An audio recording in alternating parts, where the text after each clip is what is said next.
costs of living increases that most organizations have and deserve. And so I think what happens is it's very discouraging for people who work in these fields. They do it because they do it out of love and out of commitment for the work they do. But that only goes so far. You know, these folks have student loans to pay off, and they have families to feed, and they have a right to have their work valued and reflected in the allocation of resources from government to them. So at that, I think I should ask for interruption.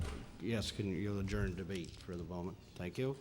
We've reached the moment of interruption.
Order, please. We reached the moment of interruption. The honourable member for Dartmouth South Portland Valley, or the honourable member for Dartmouth North.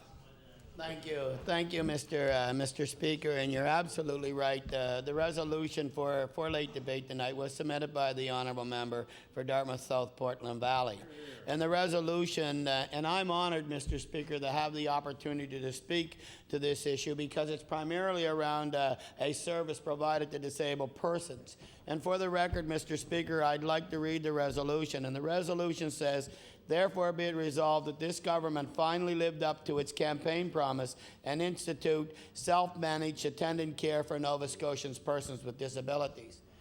Mr. Speaker, in this legislative assembly, it's extremely important that we as legislators develop programs and services for persons with disabilities that will allow them to have the kind of independence that we so rightly enjoyed, so that we so greatly enjoy, Mr. Speaker. And often that doesn't happen. That doesn't happen in this legislative assembly. And I want to tell you why it's so important to have a self-managed attendant care. If you'll recall the other day during question period, Mr. Speaker, when we talked about the $50 fee that was going to be charged to home care individuals. Well, that $50 fee was going to be charged to disabled persons, and those were individuals who were going to give up their time if, in fact, I should say, Mr. Speaker, let me retract that again, whom, in fact, did not notify the department that, in fact, who was providing the home care services, that, in fact, that they were not going to be available within a 24-hour notification. Mr. Speaker, that in itself is wrong. Many Nova Scotians have said that it is wrong. But with a self-managed attendant care, Mr. Speaker, those disabled individuals would not have to address or deal with that particular issue. The reason why, Mr. Speaker, a disabled person who becomes a part of a self-managed attendant care program gets the opportunity to hire his or her care provider. And, Mr. Speaker, that is significantly important to disabled persons, because this, Mr. Speaker, gives a disabled person an opportunity to provide to make an application for the employee that's going to provide the services to them and the care management that they need. And, Mr. Speaker, those individuals who are disabled come with a varying degree of disabilities. When they make that application for that care provider, Mr. Speaker, that care provider builds a relationship between the individual disabled person and the care provider themselves. And these care providers are not just simply, Mr. Speaker, home care providers. These people come with certain expertise in their particular field to provide a service to those individuals who are disabled. Now, for example, an individual who has muscular dystrophy, an individual who has a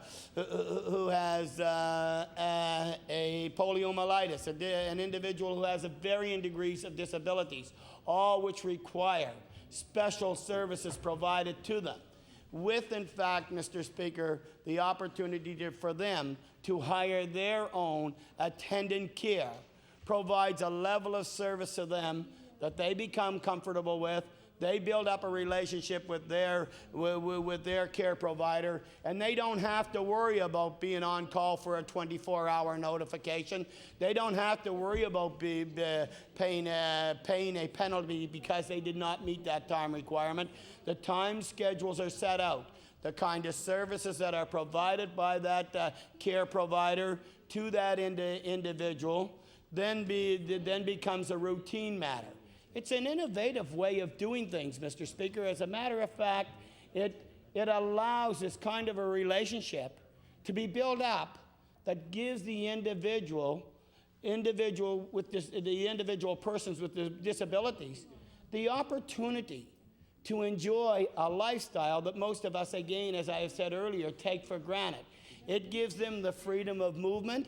It gives them the flexibility to set time schedules. It gives them the opportunity to know when and where they can go at particular times, what kind of care that they're going to receive from the caregiver, because the person who is seeking the self-managed attendant care is, in fact, an employer themselves, because they are the ones who search out the appropriate fit for them to come in to provide that caregiving service.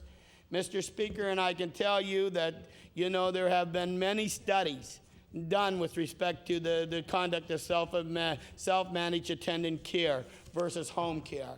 And I know that the minister is very much aware of some of the aspects of those studies, Mr. Speaker. And those studies point out to the fact that those individuals with self-managed attendant care have more paid hours of care. There are fewer medical problems, Mr. Speaker. And as a matter of fact, with fewer medical problems, there are fewer hospitalized hospitalization times, I should say, Mr. Speaker, with respect to those individuals going to the hospital. They had a better perception of their health and a greater level of satisfaction with the care. Mr. Speaker, and that needs to be pointed out quite clearly. There's a better level of satisfaction with the care. Self-managed care attendants placed or greatly reduced the financial burden on their families and on their clients. And Mr. Speaker, it greatly reduces the financial burden on the government. Because if these individuals, because they have control of the services that are provided to them, require less services from government, primarily around hospitalization, then that has to be a good thing, Mr. Speaker. That has to be truly a good approach to a delivery of a program for disabled persons, let alone the side, Mr. Speaker, that this allows the mobility of individual persons to govern their time, to give them access to the greater freedoms that they would enjoy. But let alone having said that, the cost is significantly reduced to the government. Now, I know, Mr. Speaker, that this government has recognized through the pilot projects that are on, there are some 10 pilot projects. And Mr. Speaker, those 10 pilot projects, I do believe, are going to reach their period of maturity at the end of their scale, and I believe that might be in 2005 if it is not here today. I know that the minister and his department are very much aware of the benefits, and I know the comments that have been provided to the minister and his department with respect to those individuals whom in fact enjoy the benefits of having the opportunity to have that self-managed attendant care program.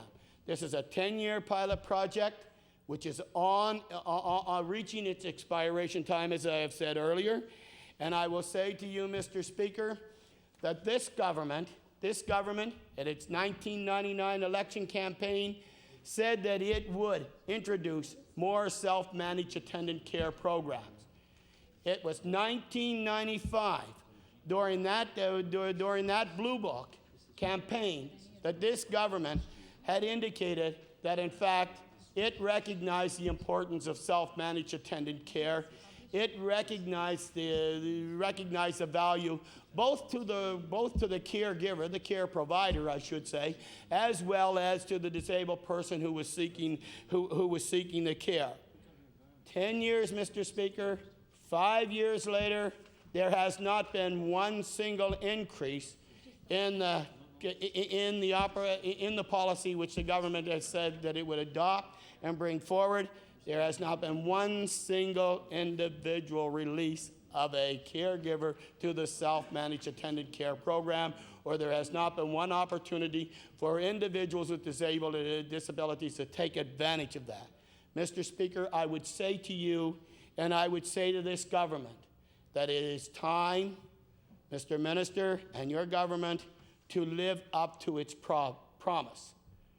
We all know the value of self-managed attendant care, and I can tell you that with respect to this level of care, it takes the stress of all those persons with disabilities who have the opportunity to be involved in such a program.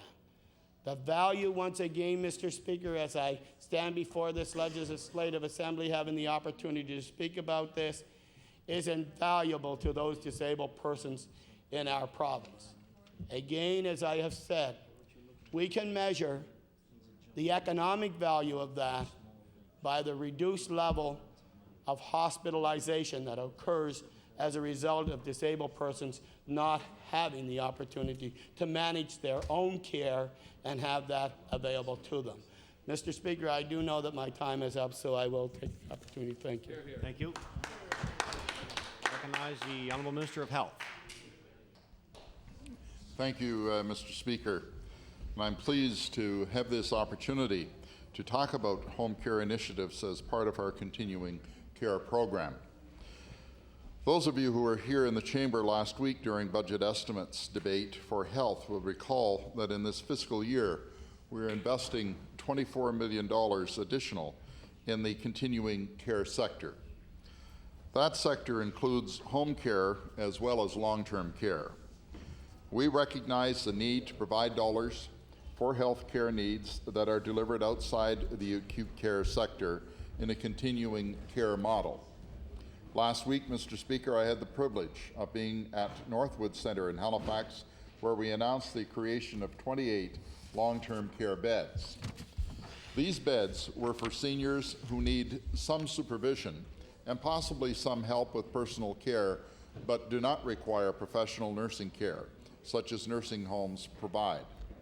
We actually had very few beds of this type in the Metro Halifax area, and we hope the addition of these beds will not only increase the capacity in long-term care sector, but also enable more seniors to stay as independent as they can, as long as they can. In our blueprint for building a better Nova Scotia, we indicated that through a review of our continuing care sector, we would look at assisted living options. We want to examine new innovative alternatives for supporting independent living. Mr. Speaker, our continuing care branch will be focusing on that review this fiscal year as part of our continuing care provincial consultations. We know that the way we care for Nova Scotians and the way they care for themselves will continue to change in the coming years. We need to know what kind of long-term care Nova Scotians want, and we are committed to long-term planning and developing a vision for continuing care so that we are finding solutions for the future and not just for the pressing needs of today. We look forward to talking to the continuing care sector to hear what they recommend for program delivery. As a government, we are responsible to the health care priorities of Nova Scotians. We know, for instance, that in recent years, Nova Scotians have indicated that the cost of health care services in nursing homes should be covered by the provincial government. We had been doing that for 80% of those seniors residing in nursing homes whose care costs were subsidized. But the belief was strong that all nursing home residents should be exempt from paying health care costs. In response, we moved up the rollout of subsidizing the total health care costs of nursing home residents by nearly 4 years. Furthermore, seniors entering a nursing home as of January 1st, 2005, will have their ability to pay based on their incomes only and not their assets. We also respond to the needs of a geographic community. Today, Premier Ham was at the opening of the new Women's and Children's Health Centre at South Shore Regional Hospital in Bridgewater. That centre brings together a full range of services for women and children, including inpatient obstetrical and pediatric care, obstetric and pediatric clinics, and educational programs. It allows the district to combine hospital-based care with health and wellness initiatives for a more comprehensive and integrated service. It reflects the combined work of the community, including the District Health Authority, health professionals, hospital foundations, and community organizations in Lunenburg and Queens counties, who work together with the Department of Health to develop this community health care service. Home care is a growing community-based service. It is one of those services that speak to the structural change that has taken place in the healthcare sector in recent years. In the era before home care services, Nova Scotians would have to spend longer recovery times in hospital, or they may have required full-time residency in a facility, simply because they could not get the care they needed at home. Home care was recognized in the First Minister's Health Accord of February in 2003, in which there was a commitment to improving access to a basket of services in the home and community will improve the quality of life of many Canadians by allowing them to stay in their homes or recover at home. Health ministers were directed to determine the minimum service to be provided. By 2006, available services could include nursing professional services, pharmaceuticals and medical equipment supplies, support for essential care needs, and assessment of client needs and case management. Staff from provincial and territorial governments work together to determine what the basket of services should be. The proposed basket of services was presented to the federal government in December of 2003. But 5 months later, we don't have a decision from the federal government as to how to proceed with home care.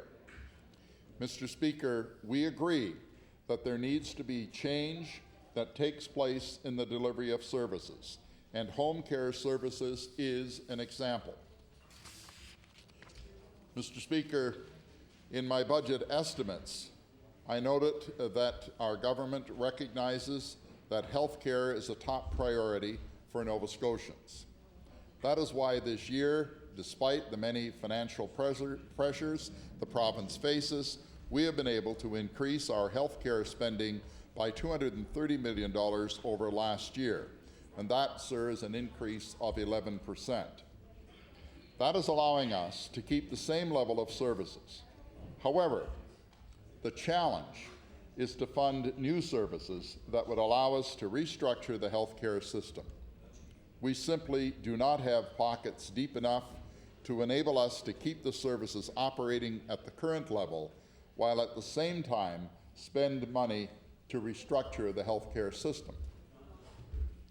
That's why we need more sustainable, long-term funding from the federal government. The Prime Minister has indicated that this summer he will meet with the premiers to work out a healthcare accord to replace the short-term funding deals with a more stable, long-term funding agreement.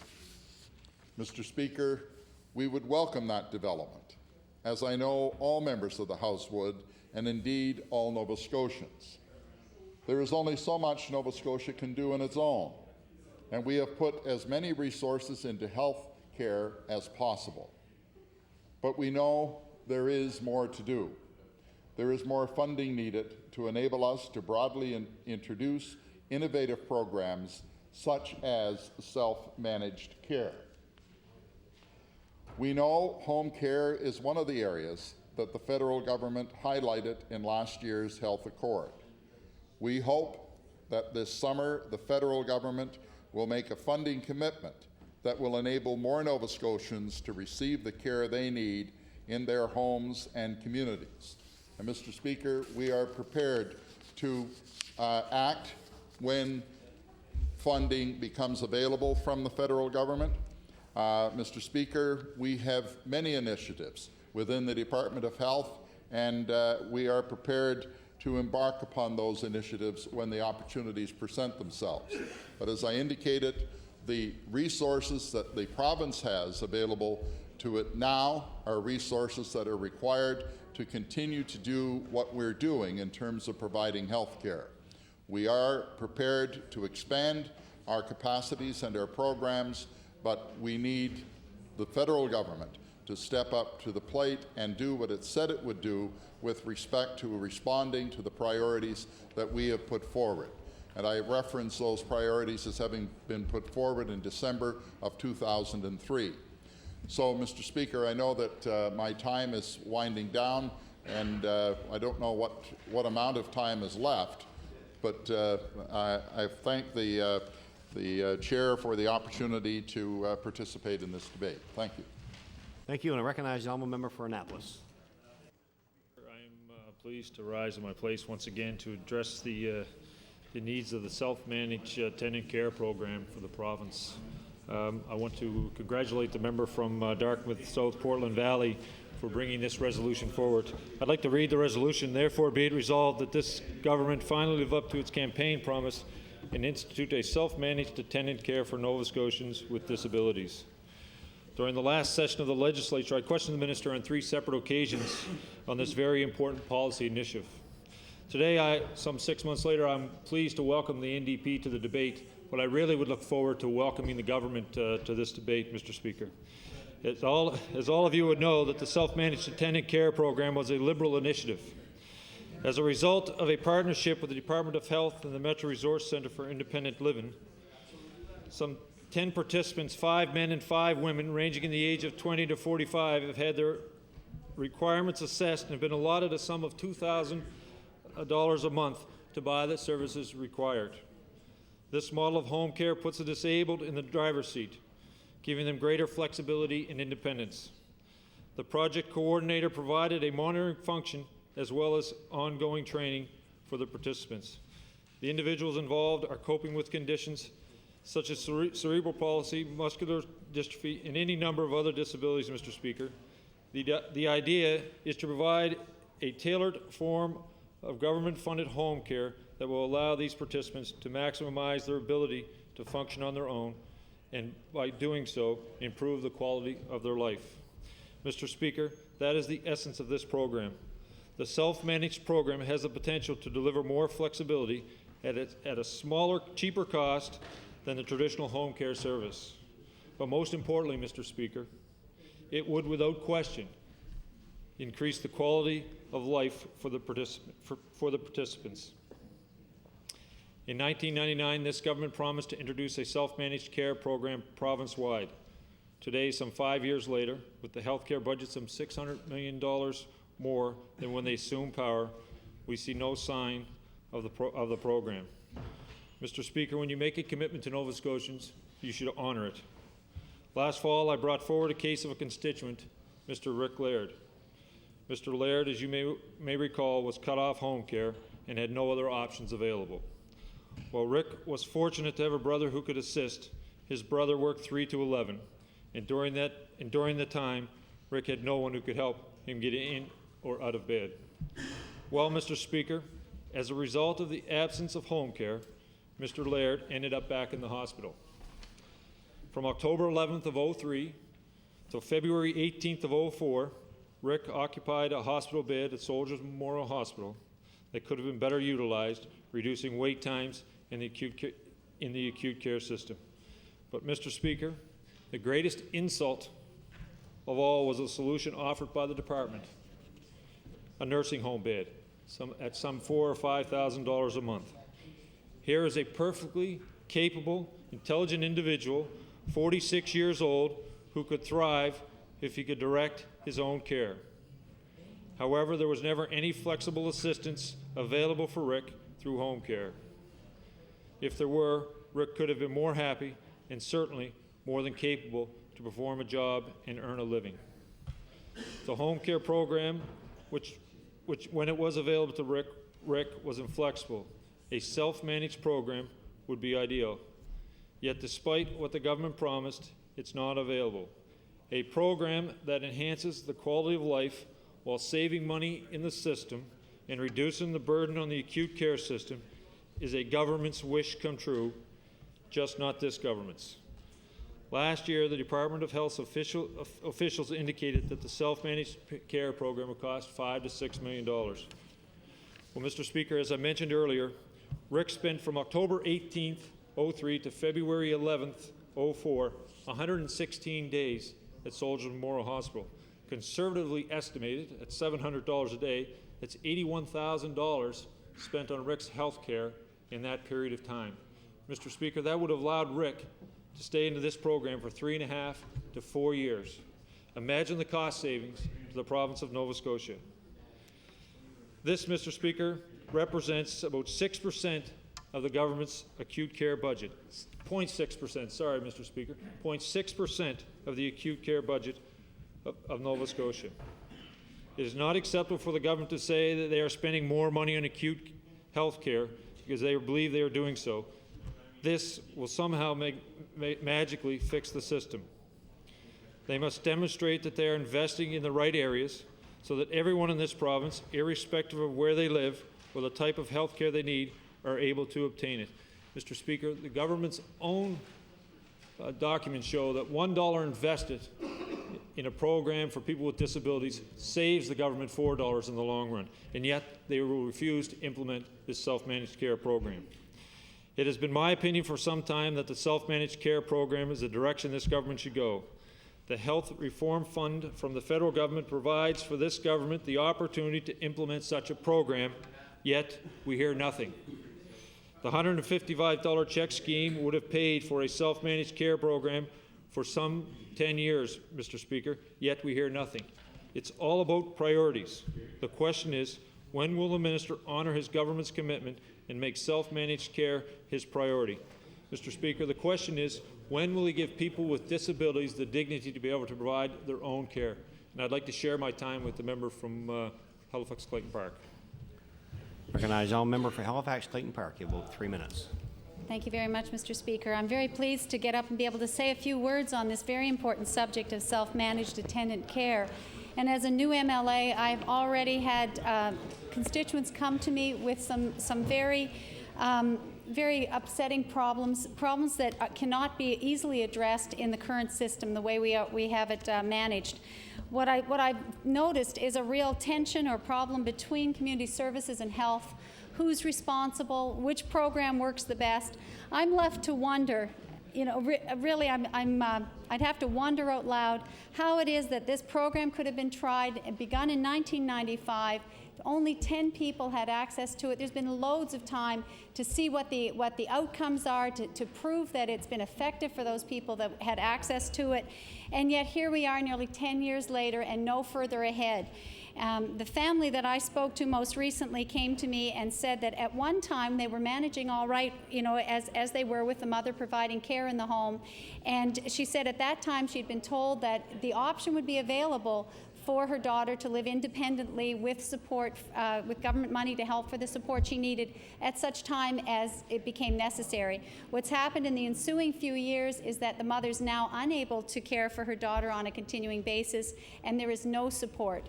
And she is extremely depressed to find that because she didn't take that step earlier, it's no longer available and she hasn't got any help. And again, very similar to my colleague from Annapolis, the option given to this young woman who's only in her 30s was that she could go to a nursing home. And I can tell you that that option is extremely depressing. It is in no way attractive to her. It is basically, her mother said, "You're suggesting we warehouse my daughter for the rest of her life." And that is what the option is. That or a group home. And the kind of group home they'd suggested, I may not have the right term, but it's one that has quite a large number of residents, perhaps 15 or 16 people living in one of these larger group homes. And she doesn't want to go there either because the woman in question does not have a lot of mental illness. She's not, she has some disability, but she's not mentally disabled. And the whole idea of being put into a place like that would be really soul-destroying for her. And it's not appropriate. And what we need to do is look for a lot more flexibility in the way we approach this. And I know that our government has many, many professionals that deal with specific cases and know and have studied what is the best knowledge and the best processes out there. And it really pains me to see that we're not instituting the changes that are necessary here. And so often when we have these debates here in the House, the issue is money. The issue is we can't afford the best kind of program that other provinces have. But in this case, this isn't a question of money. In this case, it's re-diverting money. Is my time up? Yes, thank you very much. I'd like Okay. to thank all members taking part in the debate this evening. House revert itself back into committee of the whole House on supply.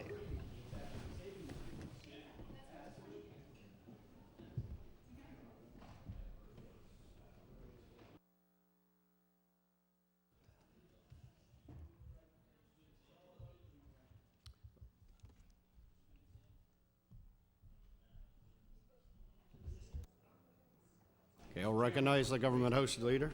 Mr. Chairman, would you please call the estimates of the Minister of Education?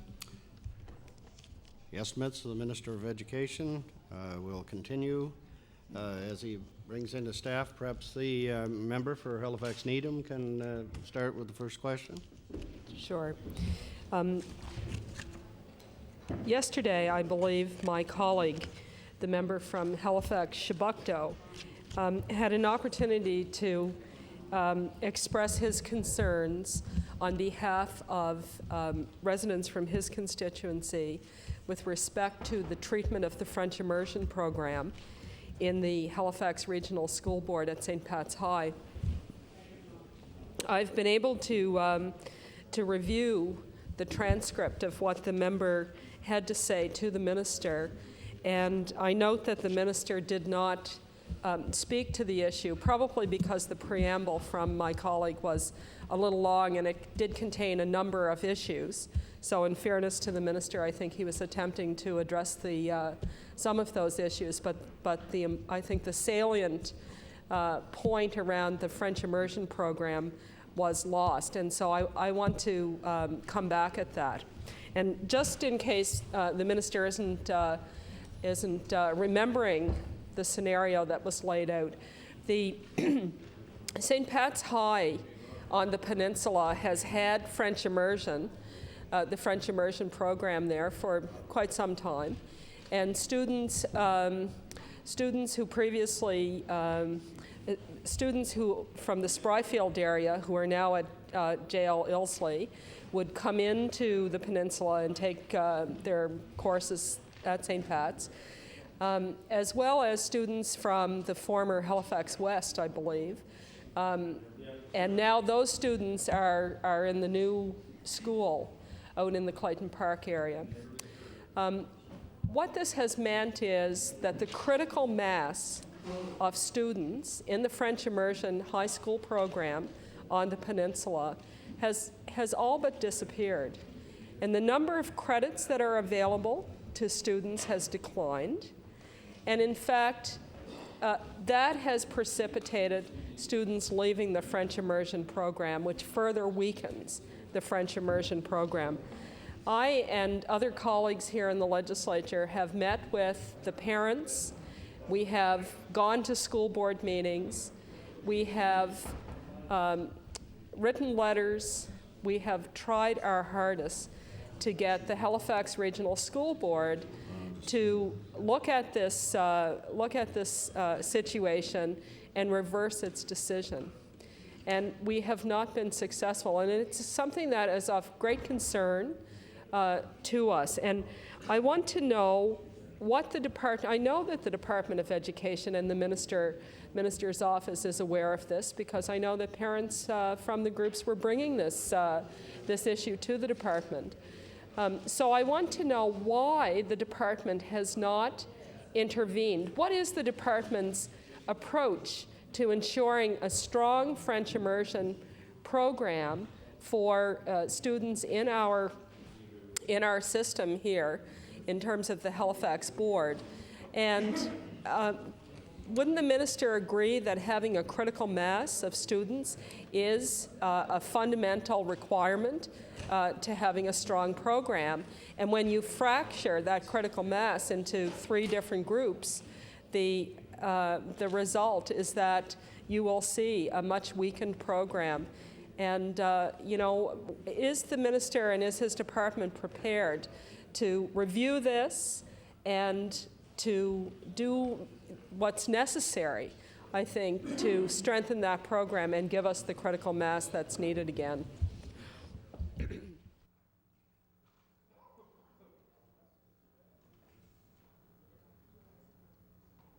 Thank you, member. The Honourable Minister of Education. Thank you, Chairman. The Halifax School Board did. It used to have 2 programs, and they had the big one at St. Pat's. And to be quite frank, I had 3 nieces and 2 nephews, and I guess a niece and a nephew go through that program at St. Pat's. And St. Pat's said it was a good program. And the other hand, what the Halifax School Board made the decision to do was to make that program geographically more accessible and put a program out at J.L. Ilsley. The fact of the matter is that each of those programs, now I can sympathize, with what the honourable member is saying and the members of the community, because certainly they have written to me on a number of occasions, and I conceivably may have written to my predecessors. I don't know. But that is a decision being made by the Halifax Regional School Board. It's a decision for them to make. And what they decided and I expect there may be more factors being taken into consideration than just the French language program at this thing. But the schools all offer a reasonable number of credits.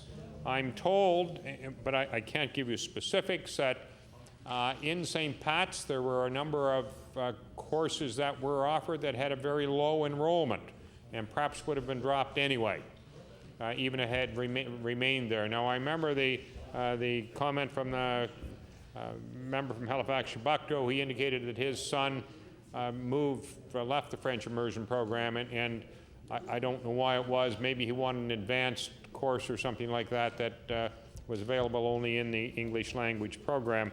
It's a difficult issue. The school board, in its wisdom, determined the distribution of the French immersion program.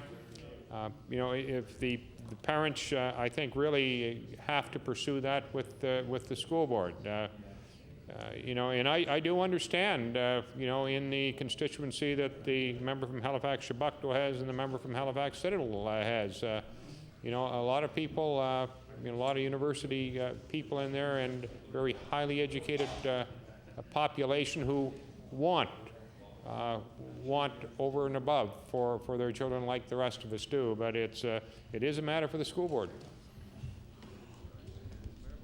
Thank you.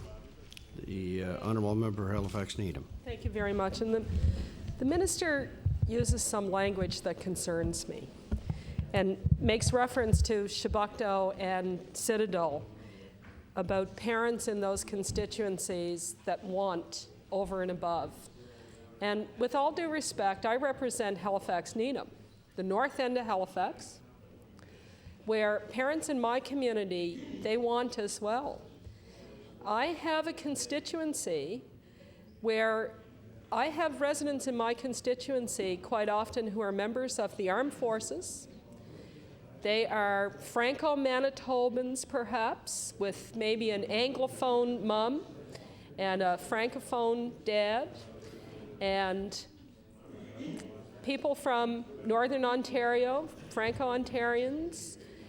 I have constituents as well who want their children to be able to participate in French immersion education in the high school. And the reason why I get my back up a little bit here about the minister's response, I get my back up when I was at the school board, listening to the school board talk about this as well. Because there were members of the school board, the elected members of the school board, who intimated in their debate around this that the parents who were clamoring for this program at St. Pat's were somehow South End, middle and upper middle class, sort of an elitist thing, that it's the elite that want their children to have, to be bilingual. And that came through loud and clear at several of the school board meetings when this was discussed. And I have to tell you, I find that really hard to swallow from a whole variety of perspectives. First of all, you know, people who are middle and upper middle income people, they have a right to have education for their kids too that meets their aspirations. But this situation is not about social class. This situation, this issue cuts across many classes. And there are a lot of blue-collar and working-class families that want to give their children the benefit of a bilingual education in a country that is officially bilingual, that has opportunities in the public service and in industry when you're able to communicate in both official languages. And I think those parents are all to be commended, regardless of their income background. And I'd point out to the minister that there are a fair number of newcomers who come here from other countries as well, who are struggling to learn English maybe as a first language, or maybe they come here and they have English as a first language or as one of their languages, but they recognize that Canada is a bilingual country and they'd like their children to have the opportunity of French immersion education. And you know, I think about a woman who's a very close and dear friend of mine, who is a single parent who came here from Ghana, whose daughter attended French immersion at St. Joe's A. McKay in the north end of Halifax, who went to the French immersion program through high school at St. Pat's, who is graduating this year with honors and distinction with a science degree from McGill University. And this young woman is a credit to our province. She's a delight to be around, and you know, her mother really valued French immersion education. And I wonder, you know, if she was going through the system today, given what's happened to the French immersion program, would that program be there? So I want to caution the minister, don't for one moment think that this is an issue that is somehow owned by a certain side of the tracks in this town. This is a minister that this is an issue that cuts across income levels, and it's an issue that's really important in my constituency with a lot of blue-collar and working-class families. And I'm very saddened when I hear any kind of intimation that this has sort of a class base in what people are asking for here. So I don't mean to lecture, but it's important that people understand that this is important to a whole lot of folks. I want to talk to the minister for a few minutes. My colleague from Dartmouth East had raised the matter of the pilot project on school bus passes in the Halifax Regional Board. And I want to tell the minister a little bit about this pilot project, because I'm not sure if he's aware of it. when I was first elected, I'd been contacted a number of times by people in my constituency who at one point, their children used to get busing to school, I think before amalgamation. And after the amalgamated school board, because the department's policy was that busing needs to be provided for children inside a 3.6 kilometer radius, but outside that radius, you're on your own, there were a number of children who had busing who lost it. And in particular, the community of Mulgrave Park, which is a low-income housing area in my constituency, there were a lot of kids in that constituency who were really struggling with getting to school and attendance problems. The kids who live in that community are about 3.6 kilometers away from St. Pat's High. It's a community that's at the bottom of a very, very long hill. There's a great deal of traffic to negotiate to walk from that community to St. Pat's High. In the wintertime, it's bitterly cold, and I can tell you from being at very many graduations, there are lots of times when I've sat in the audience and I've despaired at the lack of graduates that come from that constituency that I see walking across the stage. And I, have talked about this different times with members of that community and people in the education field. Some families in that community asked me to take up the issue of busing for their children. And I met 2 years ago with the young people. I said I would be happy to do what I can, but I wanted to first start with the young people and hear from them about what their experience was. And I met with the young people from that community, and they told me of their struggle to get to school on time, especially in the wintertime. And we organized a march, actually, from Mulgrave Park to the high school to draw attention to the issue. And we went to the Halifax Regional School Board in March of last year, I guess it was, and we made a presentation asking that this issue be addressed. And the way that the board decided to address it was to establish a pilot project where they would provide bus passes, metro bus passes, which normally cost $51 a month, 10 months of the year, $510 for a family with one child in high school, and more than $1,000 if you have more than one child in high school. So they established this pilot project for 3 schools, for Queen Elizabeth High School, for St. Pat's High School, and for J.L. Ilsley. And bus passes were to be provided to young people on the basis of need, on the basis of attendance, that in fact they used them and they did attend, and on the basis there was some performance tied into it. Well, I was delighted to be at the Halifax Regional School Board meeting the night that the staff reported back on the results of that pilot project. For $19,000, they were able to demonstrate that 88 young people had been able to take advantage of the pilot project, and that not only did their attendance significantly improve, but Minister, their performance significantly improved. The pilot project, it turned out they didn't have to extend it to J.L. Ilsley because of whatever the busing arrangements are that the board has. The young people in that area really didn't need it. So it turned out that it was St. Pat's High School and Queen Elizabeth High School that were able to take advantage of it. The principals from those schools came and they spoke about how they had administered the program, and they spoke in glowing terms in terms of the impact and the outcomes that this project had had.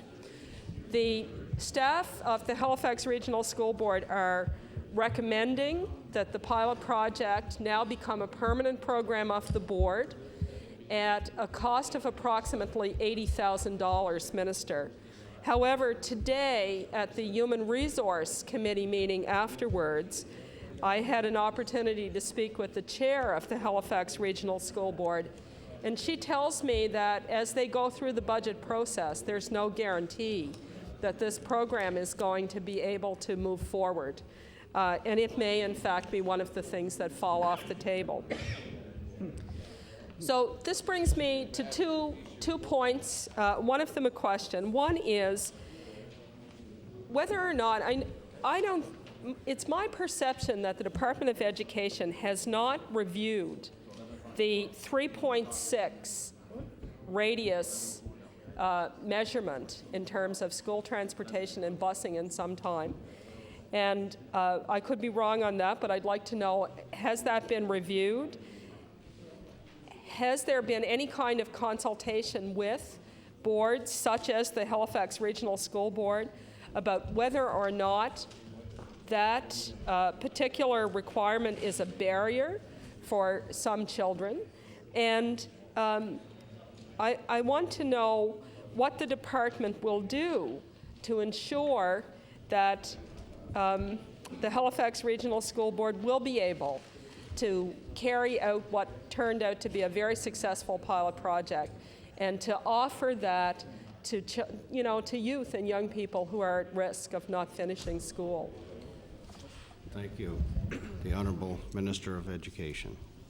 I'd like to begin my response by going back to the comments in French immersion, and what I would like to suggest that the honourable member does is you want to find out where education stops and begins in Nova Scotia, is read the transcript of the comments made by her colleague from Halifax, Shabakto, yesterday afternoon. And if you remember, I had to remind him that there was education in other parts outside of Halifax, Shabakto, and I think you spoke of Needham. But one thing that you didn't mention in your comments in French immersion was the constituents of Halifax Atlantic. And there's no question there is a program, that French immersion program is located in J.L. Ilsley High School, and I do think that they should be considered in the educational package for HRM2, and I know it wasn't deliberate, but you did not mention Halifax Atlantic, nor these other places, and I just wanted to draw that to your attention. The other thing now, what was she asked the question about? Well, but busing. The busing in the under the Education Act, the regulations, is that 3.6 is a minimum only, Mr. Chair, and if school boards wish to transport, that's entirely up to them. Now, I want to say that I do appreciate the comments from the member, and they're valid ones. And I know that in most rural boards, I can't comment a whole lot about Metro Halifax because you do have a Metro bus system, which we don't have in most other communities, is that school boards are very concerned about safety, and you will find that although that 3.6 kilometers may be used in some cases, that there are a lot of cases where it is not, and one of the reasons is, to be quite frank, that most school boards, if the bus is going to pass a house to get to the school, and they're reasonable if it's on the border, they generally try to accommodate. And they also, in terms of school busing, there are sometimes special cases, particularly with special needs student, and as you know, there are places in the province where students are transported by taxi or by van, or that on regular school bus runs, school bus stops are adjusted to accommodate. So the boards do, I really feel that the boards take the issue of transportation very seriously and do as much as they can. The pilot program in Halifax, which was the bus passage, quite frank, that sounded like a good thing to me. But again, that is a matter for the Halifax School Board, and they will make that decision. And I think people like you and others make your wishes known to the school board, then they'll certainly give it every consideration. The Honourable Member, thank you, Minister. The Honourable Member has about 30 seconds remaining. Thank you. And I just want to come back to the Minister around his comments around J.L. Ilsley, and remind the member that the MLA for that area is a member of our caucus, and unlike himself and some of his colleagues, we do talk to each other and consult and try to have a consolidated front. So we're in full agreement on this point, Minister. Thank you very much, member, and thank you, Minister. Time has expired. I'll recognize the Government House Leader. Chairman, I move that your committee to now rise and report considerable progress and beg leave to sit again on a future day.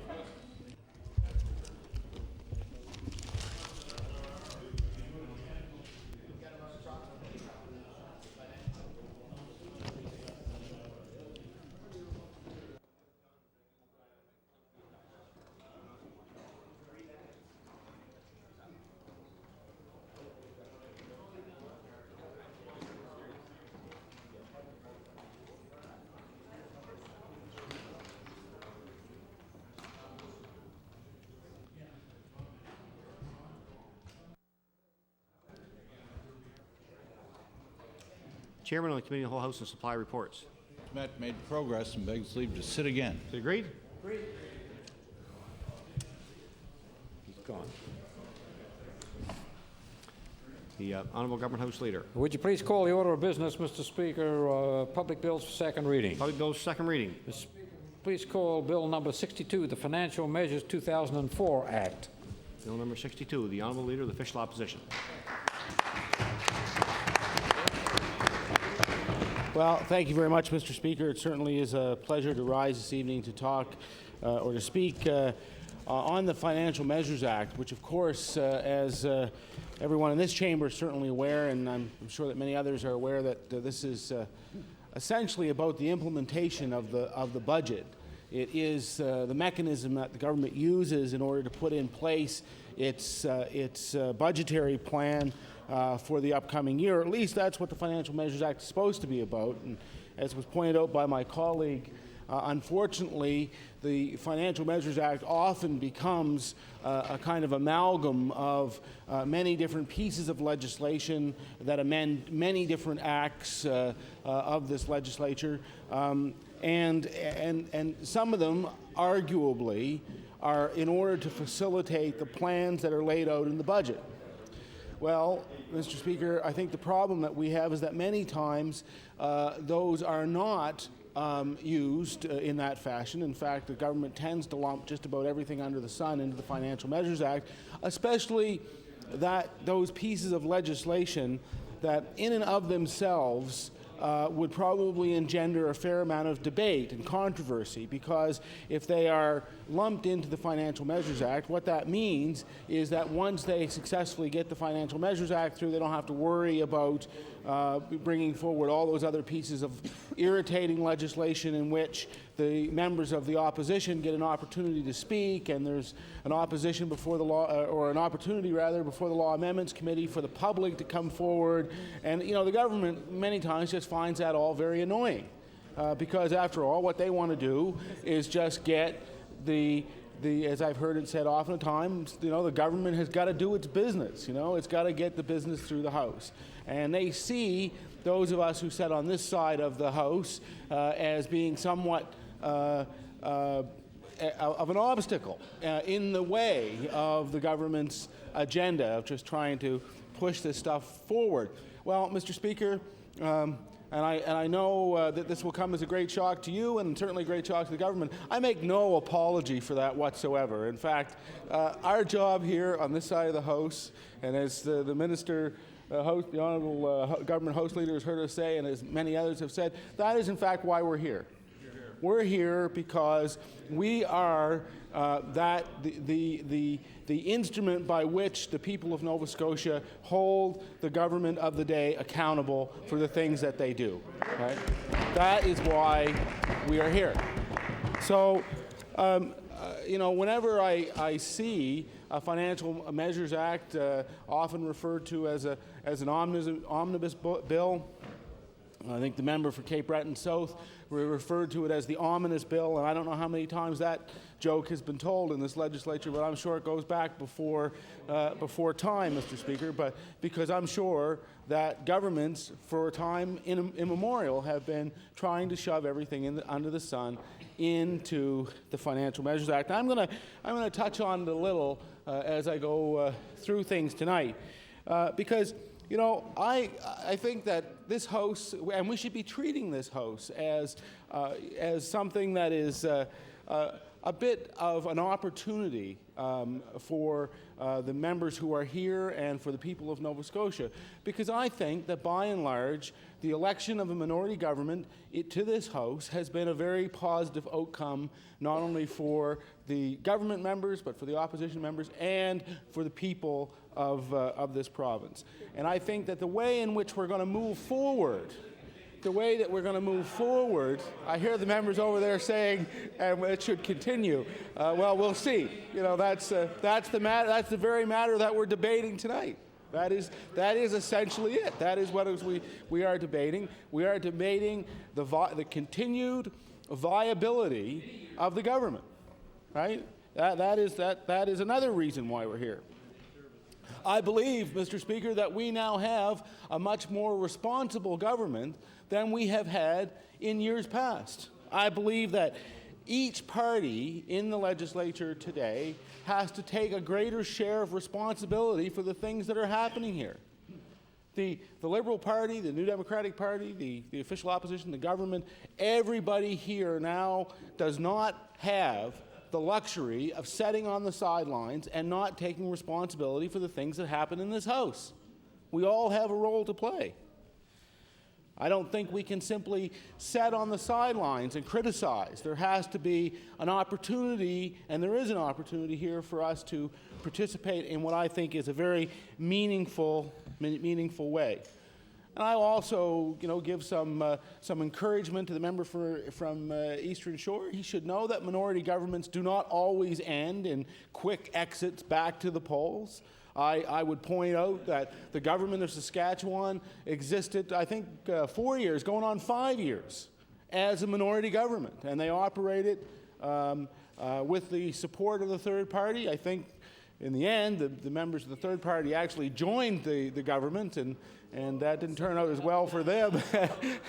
That didn't turn out as well for them as they might have liked. But nonetheless, it in fact meant for quite a long period of good, responsible government in the government of Saskatchewan.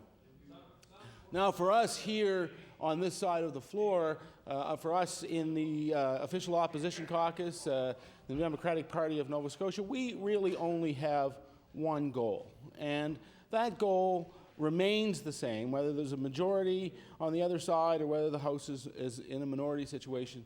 And that is to try and make the lives of the people of Nova Scotia better. That is truly our function here.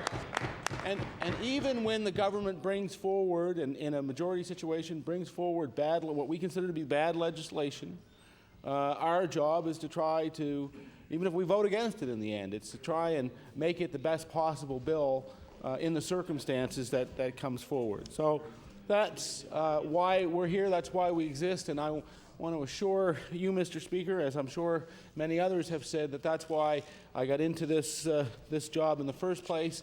Was at my profound belief was that politicians, people who participate in public life, can have a profound and beneficial effect on the lives of their neighbors, of their communities, and of their province. And I think and still believe that this is a noble profession to take part in. And I think all of those who cynically try to lump everybody in politics into one pot are making just a dramatic mistake.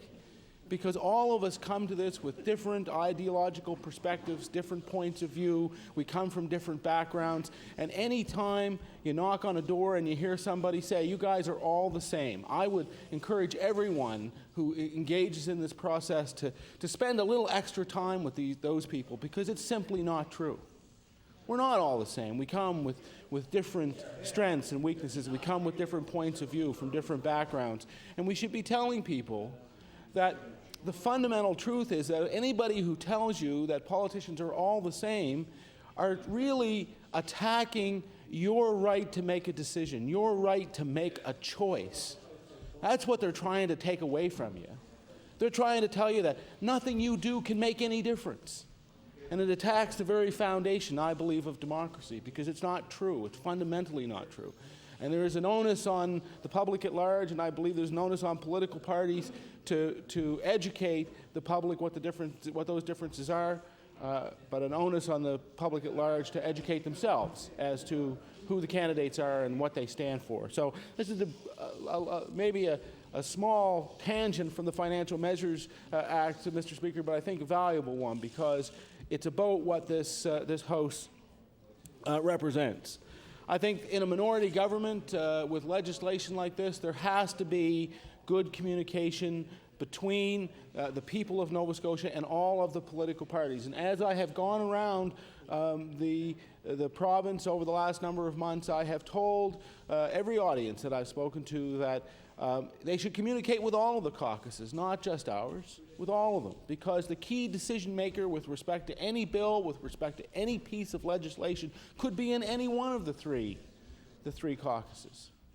And that's the value of having a minority government. That's the value of empowering the voice of the people of the province. It's about better communication. It's about the wider sharing of information. And, you know, I think it can lead to more open government, and that would really be something in this province, Mr. Speaker. As you know, this government has won awards for being among the most secretive governments in Canada. So anything that we can do, anything we can do to open up the process, well, it's true. It is literally true. It was the Cone of Silence Award, I think, was given by one of the National Journalists Association pointed out that with the implementation of higher and higher freedom of information fees, that they were making an effort essentially to stifle investigation and accountability for government measures.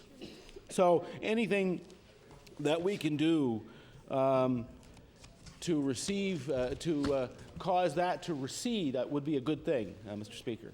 Now, as you know, we're in second reading, and I essentially believe that at the end of second reading, probably this will receive unanimous support to move on into law amendments. In many cases, I often hear people say, well, we're going to vote in favor of this because we want to get it into law amendments. We want people to have an opportunity to comment on it. And it is the Law Amendments Committee, after all, where the public gets their chance to have a say about the various provisions in that bill. It seems to me that this particular budget is somewhat different than the others. Certainly, it seems to have drawn on suggestions, it's drawn on the platforms, it's drawn on the positions of all three of the political parties that operate in this House, Mr. Speaker. I think it has gone some way to try and advance the ideas that came forward from each of them. And I think it's because essentially in the last election, the people of Nova Scotia sent a message to the government that could not be ignored. That's what happened on Election Day.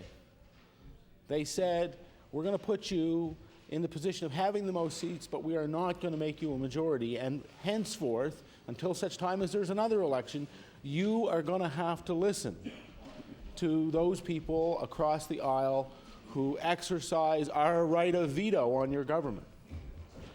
And that's what we're doing. As a result, Mr. Speaker, I want you to think about some of the differences that have occurred as a result of the election of that minority government. Because I remember, and perhaps many other people do, I remember the opening shots fired in the debate around long-term care. And it wasn't that long ago. It was right here in this chamber when we first started bringing forward long-term care cases. And I remember the then Minister of Health standing on his feet and saying, somewhat exasperated, you know, why do you think the taxpayers of Nova Scotia should pay for these people?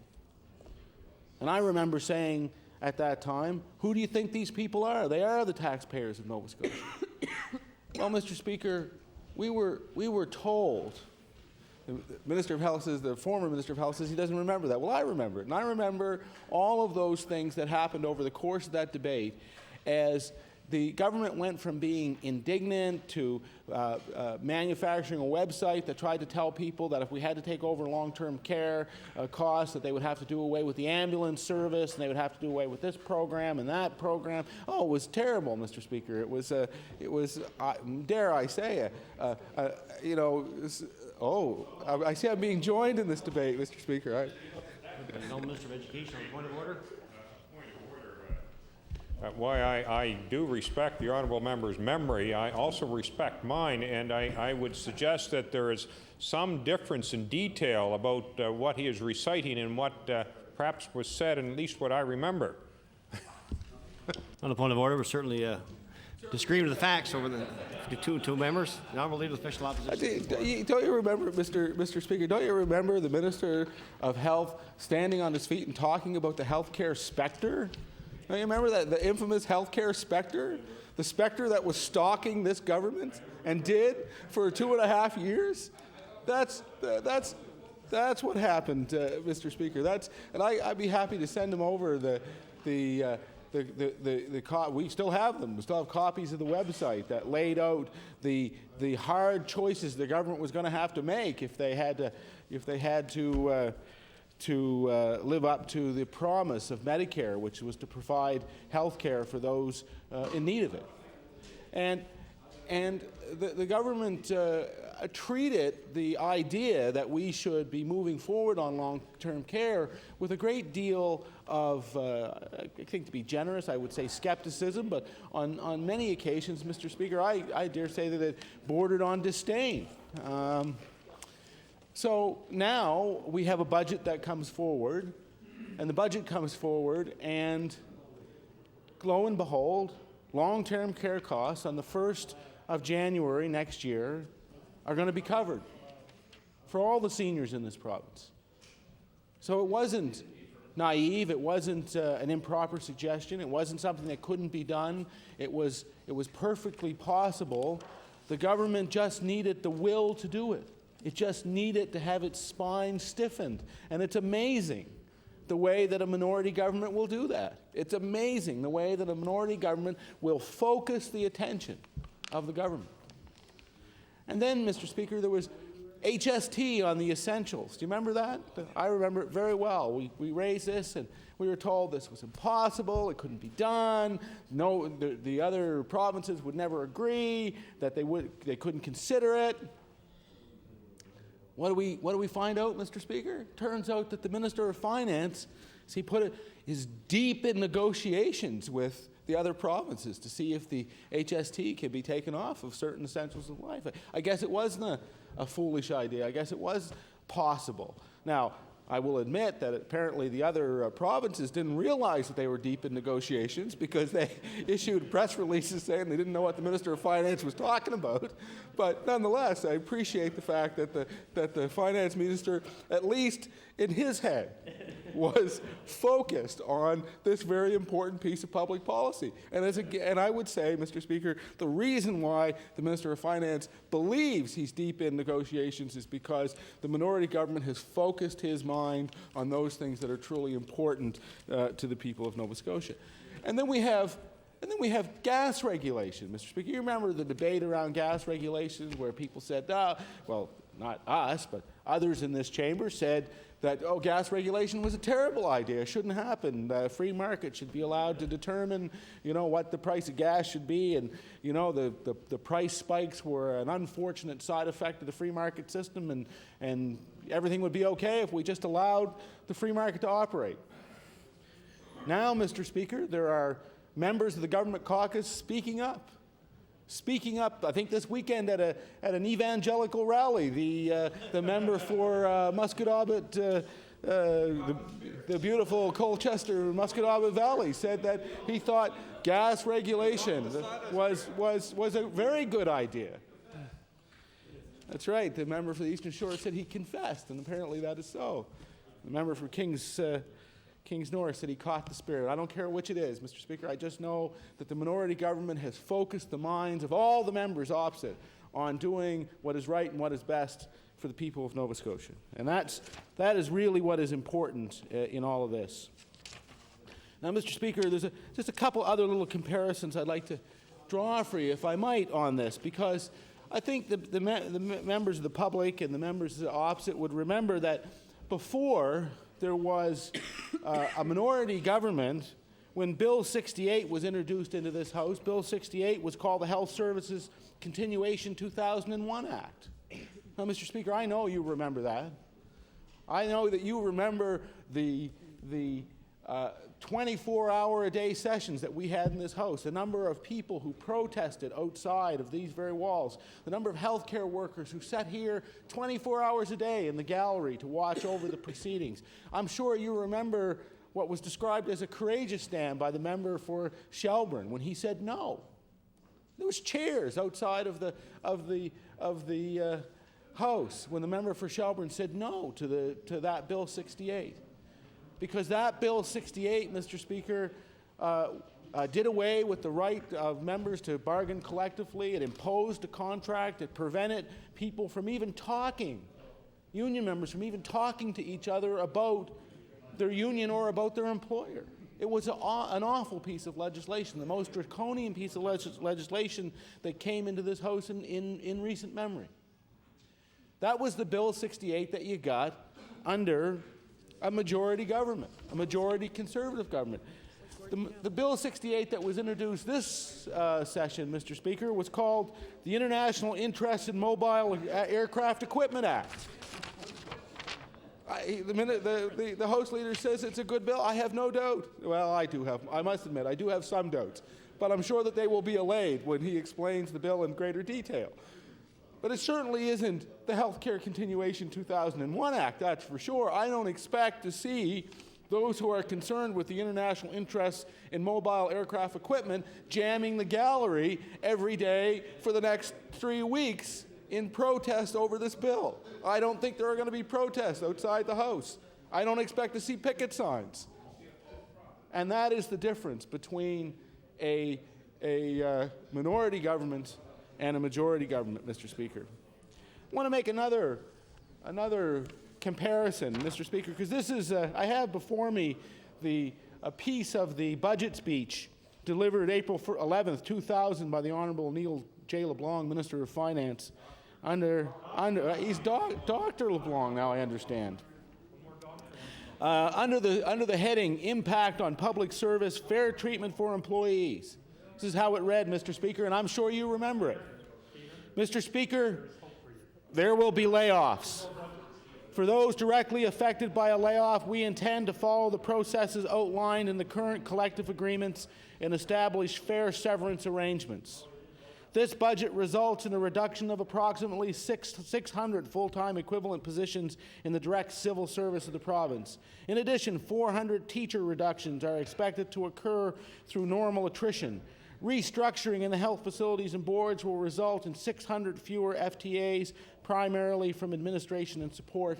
Taken in total, the expected reduction in FTEs for the broader public sector is 1,600. Mr. Speaker, this is a very large number. We hope to manage approximately 1/3 of the expected reduction through normal attrition and retirement. The impact on individuals is undeniable and painful. That was the budget address in 2001. That's the way that many people in the public service of this province learned about what was going to happen to them and the impact that it was going to have on their families and on their communities and on their co-workers, because the work that they didn't disappear. It got loaded on to the backs of other people. What a difference when the Minister of Finance stood up this year and said, Mr. Speaker, let me wrap up by saying this. If it wasn't for good management and the fact that Nova Scotia's economy continues to move in the right direction, Nova Scotia might well be looking at a different budget and a much different future. Well, Mr. Speaker, they looked at a much different budget just a few years beforehand. One where taxes were going up for everyone as opposed to down for the vast majority.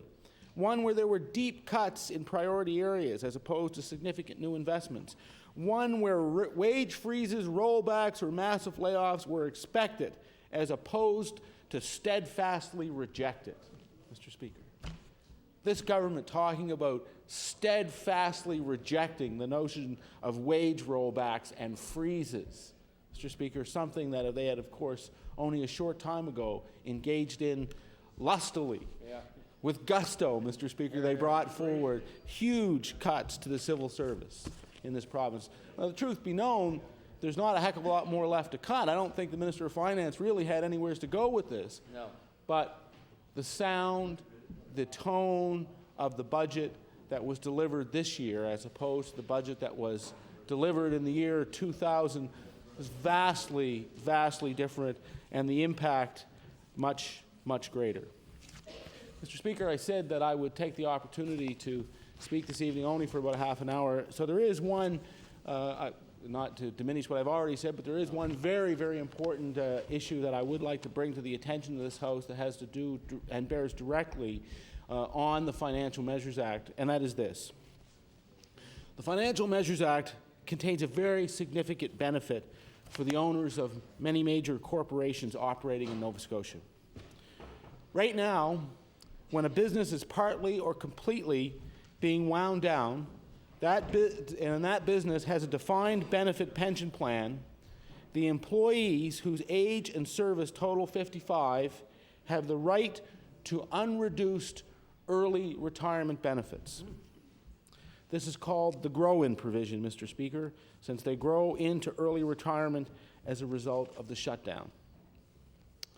This is a significant benefit for people whose job disappears through no fault of their own. Good point. Typically, defined benefit plans are offered by major employers. I am told that on average, this benefit is triggered in this province about once a year by a shutdown in the province. It is very likely that the grow-in benefit, for example, Mr. Speaker, was there for the Ultramar refinery workers, whose jobs were eliminated by new corporate owners who thought it was better to have fewer but larger refineries. Pension benefit experts say that for a mid-sized refinery, this benefit will represent between $5 and $8 million for the employees. That's money saved by the employer. I believe, Mr. Speaker, there was a case, if you may remember, I think it was with Hawker Siddeley, where they were successfully sued by the employees who had been denied this benefit and were forced to, the company was forced to pay loyal Nova Scotia workers whose jobs were wiped out. That money was paid out to those Nova Scotians rather than being added to the profit of those who shut down the operations in this province. In every case, Mr. Speaker, if the employees don't get the benefit, that money goes into the pockets of the owners who have fully or partially shut down a workplace in this province, have thrown Nova Scotia workers out of work. Mr. Speaker, has, in a very unfortunate set of circumstances, caused distress to the community and to those working people. Shame. This is a benefit for people with a significant number of years of service with one employer. For those who are nearing age 55 and therefore at a particular disadvantage in a search for a new job. Now, Mr. Speaker, the Minister of Finance has not explained why it is that he wants to remove this benefit. He has not consulted with the labor movement, who has been charged with the duty of representation of organized workers and who advocate on behalf of all workers in this province. There has been no outcry from the corporate community, and even if there were, why should Nova Scotia workers lose this benefit for the sake of enriching an owner, usually an absentee owner who is shutting down Nova Scotia jobs? Also, this amendment comes forth at the very same time, Mr. Speaker, that the Canadian Association of Pension Superintendents has asked all provinces to discuss the adoption of grow-in benefits as part of the new Model Pension Benefits Act. Order, please. The honourable member allow for an introduction. Sure, Mr. Speaker. Pleasure. The honourable member for Halifax Atlantic on introduction. Mr. Speaker, thank you very much for your indulgence. I hope that all members of the House would recognize the members of the 1st Jollymore Pathfinders, 12 members who are come from Halifax Atlantic, my constituency, with their leader, Kathy Kelly and Nancy Durnford. So would you all please stand for recognition? And some, yeah.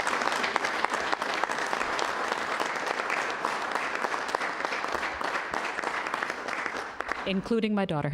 Thank you. Thank you. We certainly welcome the guests of the hour today and hope to enjoy the proceedings. The Honourable Leader of the Official Opposition has the floor.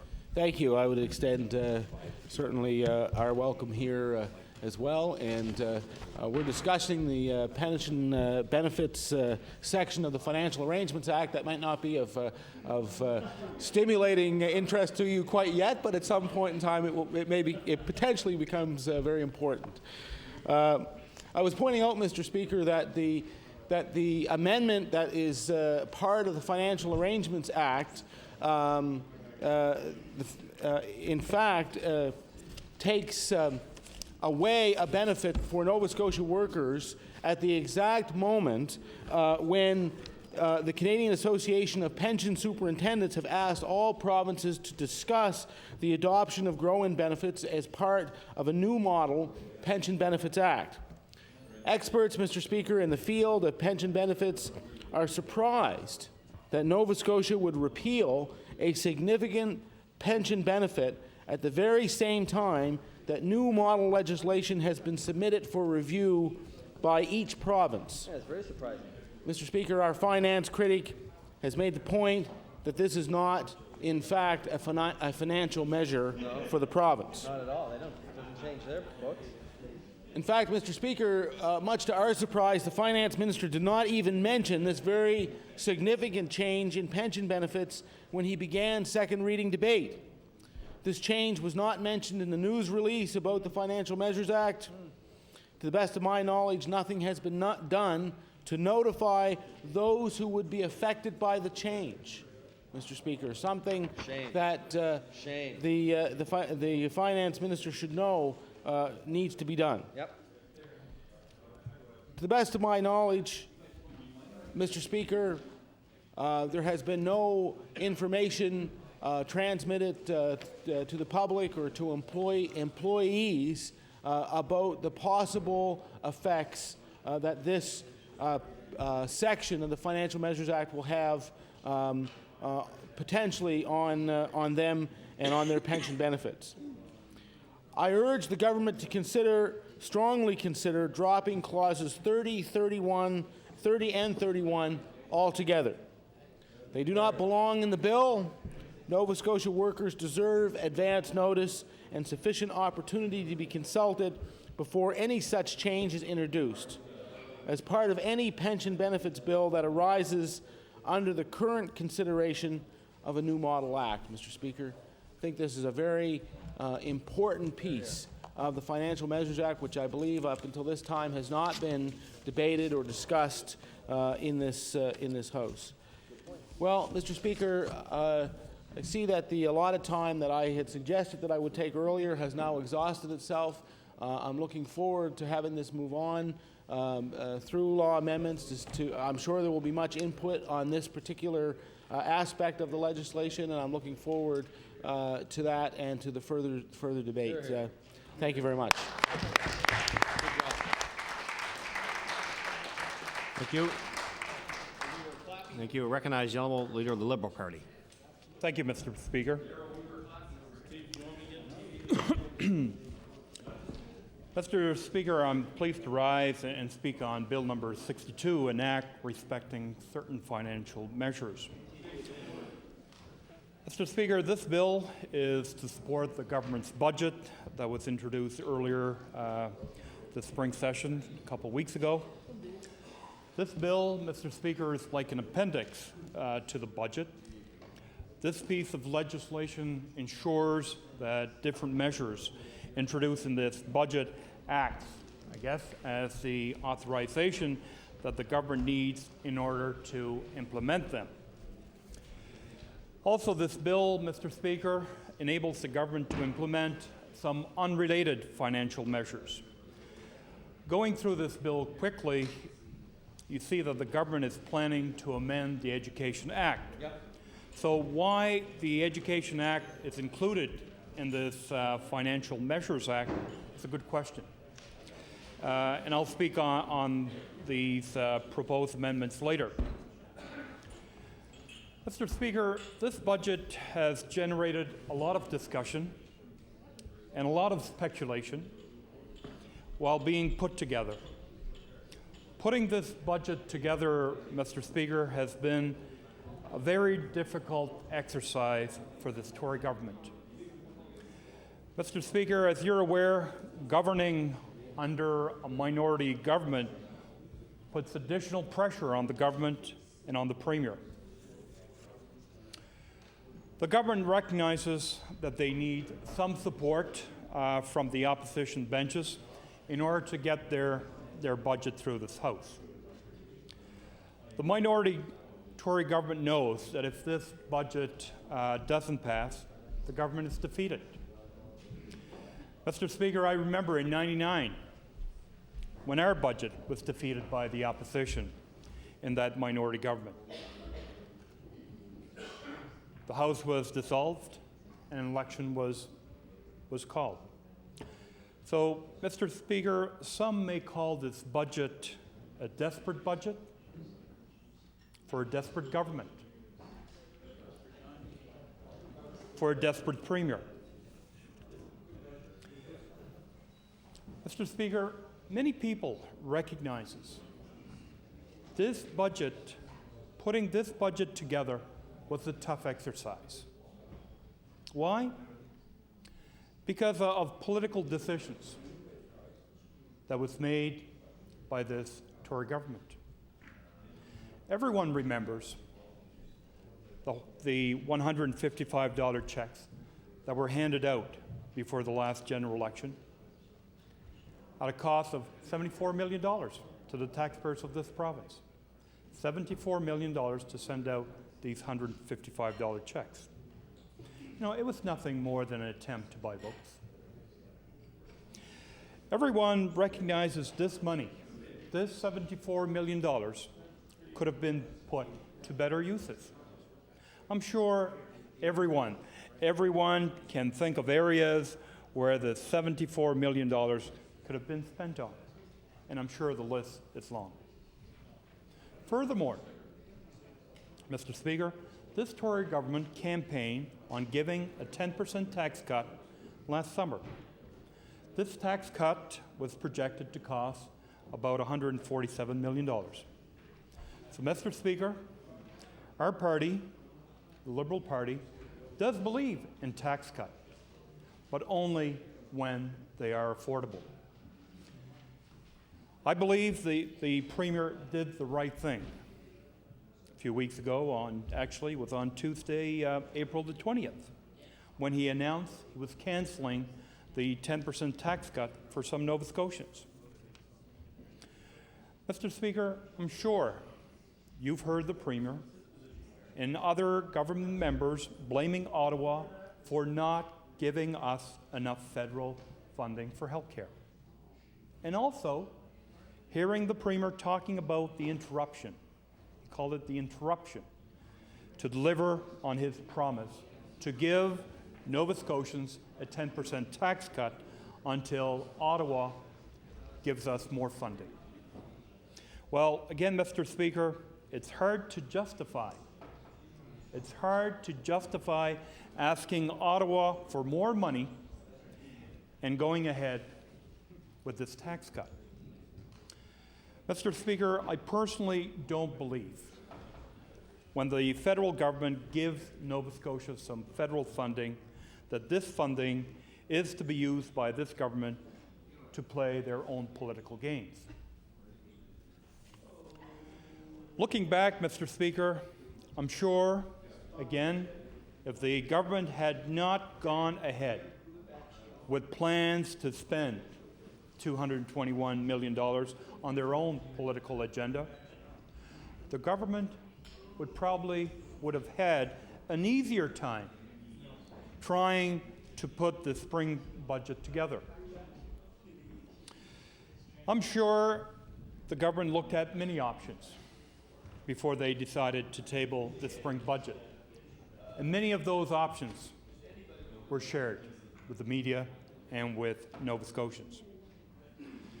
We all remember the Minister of Finance, early last month, talking about looking at tabling a balanced budget, and still, even back in early April, still being about $100 million out from achieving a balanced budget. Mr. Speaker, this was just a few weeks ago from tabling the provincial budget. So, Mr. Speaker, the truth behind this budget is simply trying to survive the critical vote on the budget. Everyone recognizes the budget vote will take place sometimes next week. And the outcome of that vote, Mr. Speaker, will decide the future of this government. Looking back at 98 and 99, those budget votes were critical, were very critical in order to determine the future of the then Liberal minority government.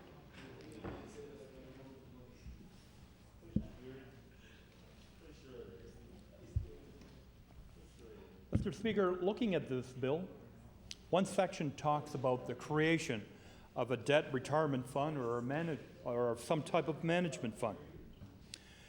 Mr. Speaker, our debt this year will continue to grow by another $120 million.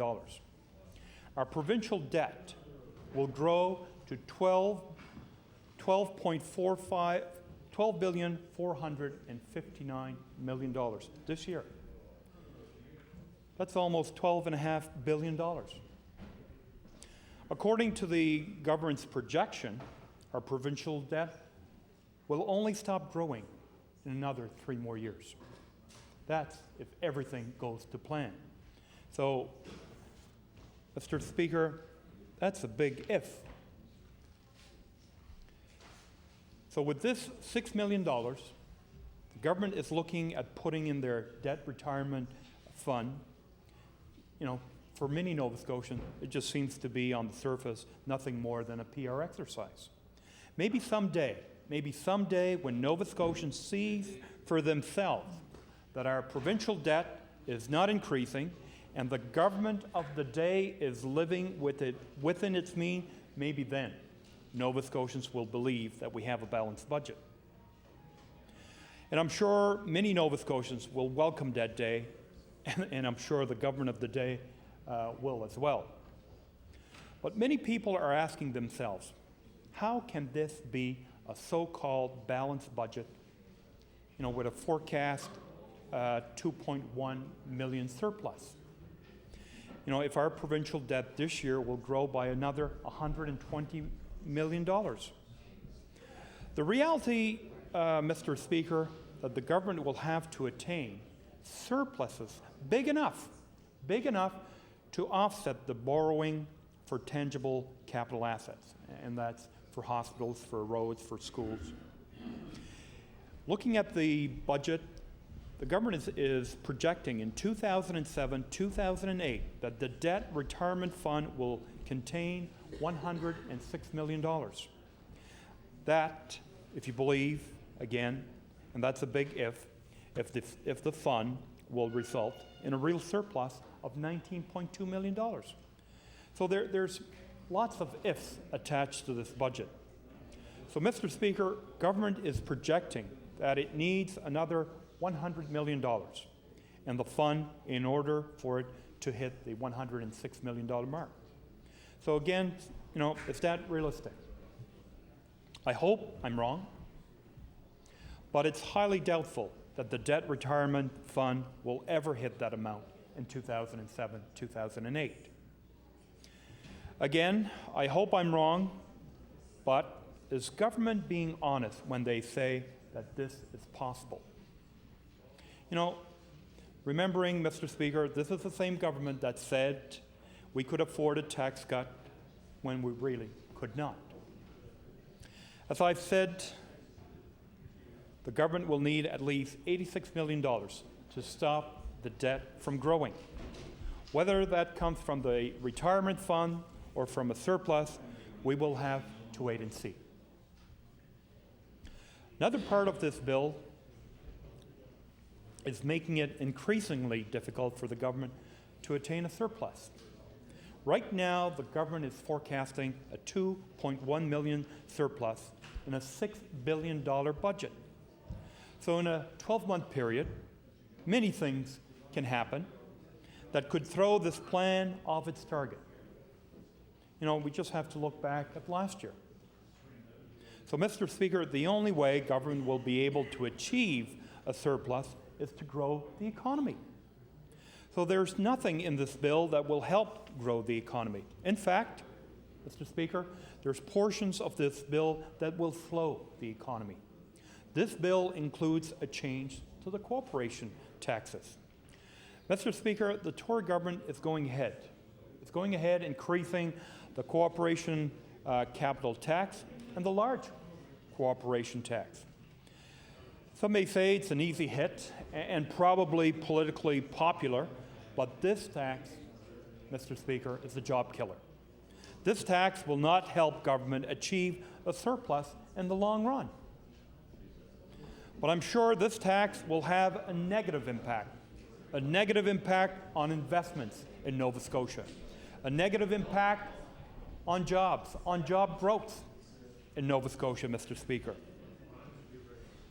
So again, Mr. Speaker, looking at the small surplus of $2.1 million that the government is forecasting on paper makes you wonder if this is truly a balanced budget. Mr. Speaker, last week, Stats Canada indicated that the growth in our economy last year was at 0.9%. Unfortunately, in last year's budget, Mr. Speaker, our growth was based on a 2.1% growth.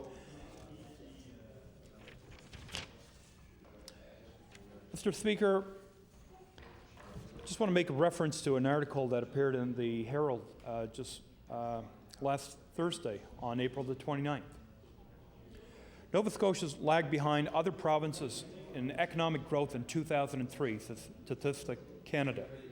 The agency said the province's real gross domestic product grew only 0.9%, the slowest pace since 1996 and lowest among the provinces as oil and gas extraction declined. And I'll table that later, Mr. Speaker. Again, Mr. Speaker, the government is forecasting a growth in this year's economy, and looking at the provincial forecast assumption in this year's budget, all indicators are up. So I hope that the government is right on their assumptions. Unfortunately, Mr. Speaker, Nova Scotians will have to wait to look at our quarter reports to see how well the economy is doing and to see if this government is on track with its projection.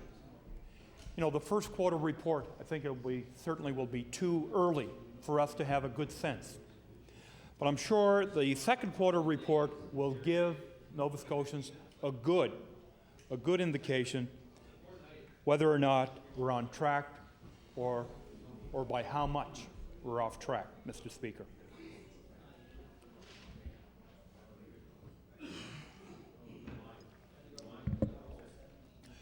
Mr. Speaker, this bill will now allow this government to go ahead and increase user fees through regulations.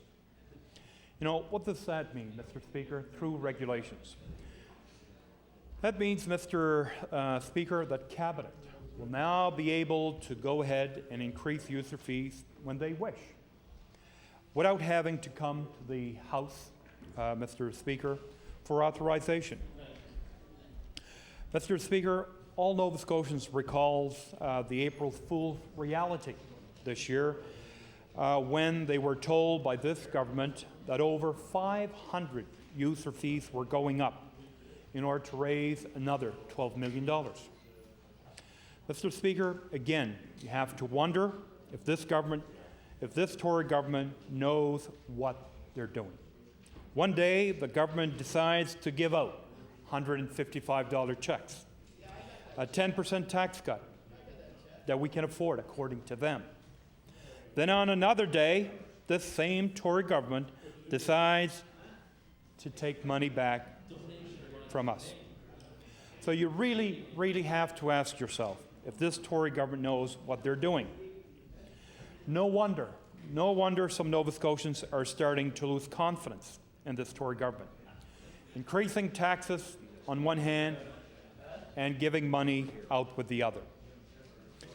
Again, Mr. Speaker, recently we've learned that the Supreme Court of Canada has told provinces that these user fees have to match the cost of the service provided, or else they should be called taxes, Mr. Speaker. And now we hear some user fees that were increased more than actually to cover the cost of the services provided. So our government, Mr. Speaker, will have to change some of these user fees to taxes. Are we surprised? You know, this is the same Tory party that told Nova Scotians that they wanted to be open and accountable. And yes, transparent too, I may add. So, Mr. Speaker, the only question that Nova Scotians have is when is this Tory government planning to start to be open and accountable, Mr. Speaker. Another section in this act deals with amending the Education Act. Mr. Speaker, why these amendments are included in this Financial Measures Act and not brought forward into a separate act, I don't know. Mr. Speaker, the government is proposing to dissolve the Southwest Regional School Board and establishing the South Shore Regional School Board and the Tri-County Regional School Board. Mr. Speaker, both previous district school boards, the Tri-County District School Board and the South Shore District School Board, has been requesting this for some time. So I'm pleased to see the government has finally decided to move forward in addressing their request. Mr. Speaker, there's a number of initiatives in this budget that needs to be acknowledged. As an MLA, I'm sure others in this House welcomes the fact that the government will be increasing the personal allowance for people on social assistance. The government has indicated they're looking at putting in an extra $1 million this year, starting October. You know, obviously, why not now? I'm sure these individuals could use the extra money now. And again, the government is looking at adding an extra $2 million in next year, in 2005 and 2006. So, Mr. Speaker, I'm sure everyone in this House has heard from constituents from their ridings who are on social assistance, you know, wondering how some of these individuals are able to live and make ends meet with little that they receive. I know I couldn't, and I'm sure many of us could not. So again, Mr. Speaker,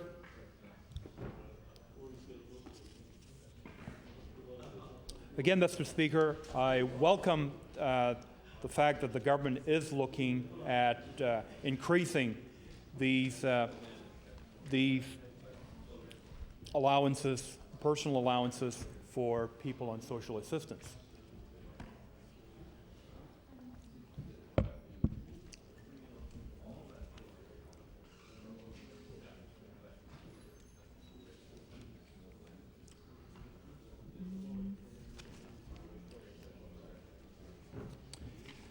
Mr. Speaker, I was also pleased to see the government is coming forward with extra funding for seniors in this budget. Effective January 1st, 2005, seniors living in nursing homes will no longer have health care, will have to pay for health care services.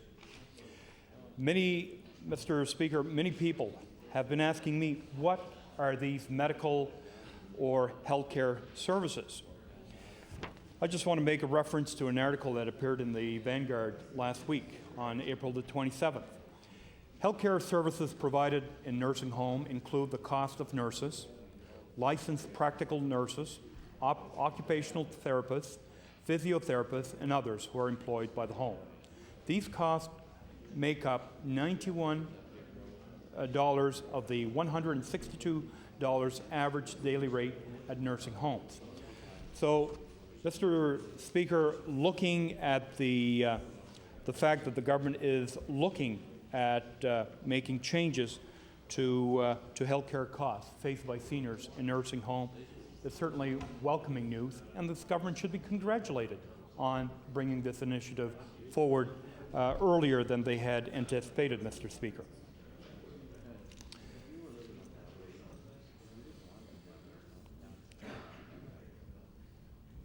Mr. Speaker, I'm also pleased to see that the government's looking at increasing comfort allowances for seniors in nursing homes to at least $150 a month. We know currently the comfort allowances are $105 a month, and with many restrictions attached to them. And I hope that the government will look at these restrictions as well. Mr. Speaker, I remember my mom telling me on different occasions the need to help her sister financially that was living in a nursing home. I remember once her telling me that my aunt wanted a small TV for her room. You know, it was hard for her sister, to save the money for buying a TV. Living on a monthly allowance of $105 and trying to save for a TV, was practically impossible for her to do so. So I hope that the government will review the restrictions around these comfort allowances.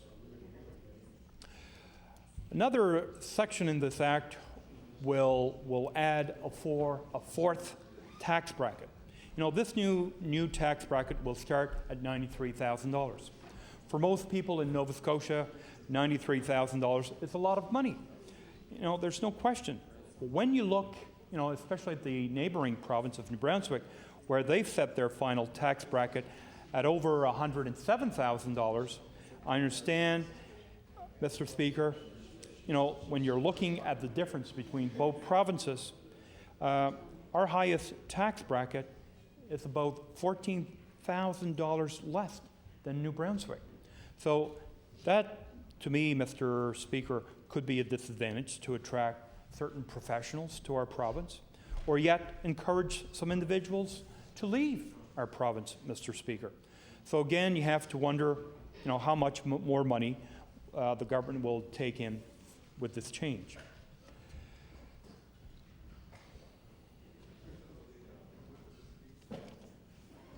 Mr. Speaker, another part of this act with regards to pension is necessary, yet could have been avoided. Increases in the amount of 1% will be made to the Teachers' Pension Fund and to the Public Sector Fund. The Public Sector Fund was over 100% funded 3 years ago, and the teachers' pension was at approximately 90% funded. So the question is, what has happened here? How do you go from 100% funded to a little over 76%, 3 years later, as I understand? Yes, the markets were down, but why were risks being taken at over 100% funded? I believe that the true nature of pension loss requires further disclosure on the part of the government. And I'm sure we'll have other opportunities to discuss this bill clause by clause at a later date. Mr. Speaker, in closing, Mr. Speaker, you have to wonder what the budget would have looked like if we had a majority Tory government in Nova Scotia. You really have to wonder, what this budget would have looked like instead of a majority government if we had had, instead of a minority government if we had had a majority government. Just looking at, in the neighboring provinces, what has been tabled in other provinces. So again, I guess, Mr. Speaker, we'll probably never know what that budget would have looked like. But I believe, Mr. Speaker, Nova Scotians will view this budget as a desperate measure put forward by this minority Tory government. So thank you, Mr. Speaker, for the time to speak on this bill. Order, please. I recognize the member for Dartmouth North. Due to the late hour, I'd ask the honourable member if you move adjournment debate, please. Thank you, Mr. Speaker, and I will move adjournment of debate. Thank you. Motion to adjourn to be. Is it agreed? The honourable government House Leader. Speaker, could I have the consent of the House to revert the order of business presenting reports of committee? Is it agreed? Presenting reports of committees. Here comes the all dancing, all singing. The Honourable Minister of Justice. Thank you, Mr. Speaker. Mr. Speaker, as Chairman of the Committee on Law Amendments, I am directed to report that the committee has met and considered the following bills. Bill number 49, an act to amend Chapter 17 of the Acts of 1998, the Mi'kmaq Education Act. Bill number 50, an act to amend Chapter 4 of the Acts of 1994, the Credit Union Act. And Bill number 51, an act to establish a provincial Acadian Day. The committee recommends these bills to the favorable consideration of the House without amendment. Ordinance bills be referred to the Committee on the whole House. The Honourable Government House Leader. Mr. Speaker, I move the House to now rise to. Mr. Speaker, I refer the matter to the Honourable to House the good services of the House Leader for the Liberal Party. Honourable House Leader for the Liberal Party on tomorrow's hours and order of business. Thank you very much, Mr. Speaker. Tomorrow, the House will sit from 2 p.m. until 6 p.m. following the daily routine and question period. We will be calling Bill number 63 and Bill number 65. Mr. Speaker, I move that we do now adjourn until 2 p.m. tomorrow. Motion is the House adjourned to 2 p.m. tomorrow. Is it agreed? All those in favour say aye. Contrary-minded nay. Motion is carried. The House is adjourned till 2 p.m. tomorrow.